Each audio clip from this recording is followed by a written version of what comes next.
మీ అందరికీ నమస్కారం. రా మచ్చా మచ్చా సాంగ్ మీ అందరి ముందు ఇక్కడ ఫస్ట్ టైం ఇక్కడ పబ్లిసిటీతో స్టార్ట్ అయింది.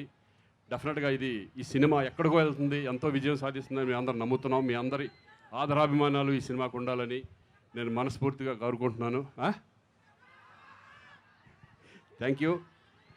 డెఫినెట్గా ఇక చరణ్ అంటే నాకు ఒక కొడుకులు అంటడం అనుకోవచ్చు, ఎందుకంటే మా అన్నయ్య చిరంజీవి గారు, ఆయనతో నేను రెండో సినిమా గోవింద అన్నవాడే ప్లస్ ఇది, అలాగే రాజుగారి బ్యానర్లో రెండో ఫిలిము, తమన్ గారి మ్యూజిక్లో చాలా సినిమాలు చేశాను నేను. అఖండ ఫిలిం మొన్నే పెద్ద బ్లాక్ బస్టర్ అయింది. అంతకుముందు నాకు ఎప్పుడూ ఒక డ్రీమ్ ఉండేది, అంటే మా అందరికీ ఒకటి ఏంటంటే ఒక మంచి విశ్వనాథ్ గారి సినిమా చేయాలని, బాపు గారి సినిమా చేయాలని, అలాగే శంకర్ గారి సినిమా చేయాలని కూడా మాకు అందరికీ ఒక కళ ఉండేది.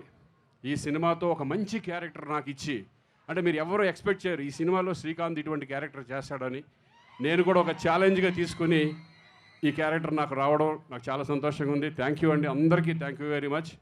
అలాగే నా కోలీగ్స్ వీళ్ళంతా ఎక్స్ట్రాడినరీ ఆర్టిస్ట్, డైరెక్టరే కాదు ఎక్స్ట్రాడినరీ ఆర్టిస్ట్.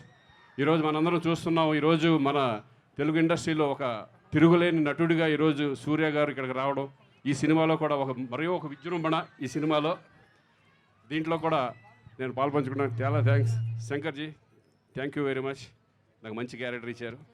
ఈ సినిమా డెఫినెట్గా ఒక పెద్ద విజయం సాధిస్తుందని నేను అనుకుంటున్నాను. Thank you very much.